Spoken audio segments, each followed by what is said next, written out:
Hello from Germany. এক পাকিস্তানি ফ্রেন্ডের বাসায় ইফতার এবং ডিনারের দাওয়াত থাকাতে সেই উদ্দেশ্যে বের হওয়া।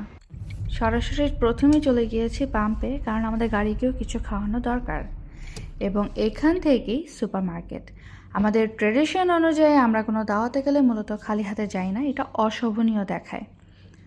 তো পুরো শপটা খুব ভালোভাবে চক্কর দিয়ে খুব দেখছিলাম কি নেওয়া যায়, একটু কনফিউজ ছিলাম, কিন্তু অবশেষে পছন্দের মতো জিনিস পেলাম।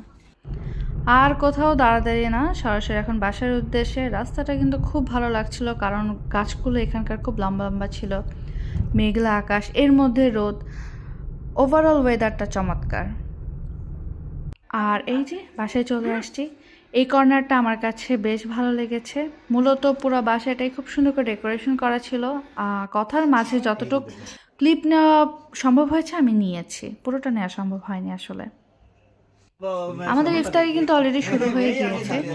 অনেক আইটেম ছিল এবং সবগুলোই হোমমেড ছিল, আর প্রত্যেকটা খুবই টেস্টি ছিল। এই হচ্ছে ক্রিমি ফ্রুট স্যালাড, যেটার টেস্ট অনেকটা ফালুদার মতো ছিল। আর ডিনারে ছিল এই যে পাকিস্তানি বিরিয়ানি। মূলত রেস্টুরেন্টগুলোতে অনেক খেয়েছি, কিন্তু এবার নিজ চোখে ফুল প্রসেসটা দেখেছি। আই থিঙ্ক আমি চেষ্টা করলে হয়তো পারবো। তবে মাশাল্লাহ অনেক ভালো ছিল।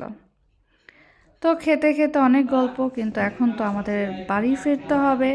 প্রায় ছিলাম 16 জন, সবাই মিলে অনেক আড্ডা, অনেক গল্প এবং খেলাধুলা দেখা, সব কিছু মিলে আসলে অনেক দিন পর একটা ভালো সময় আলহামদুলিল্লাহ কাটানো হলো।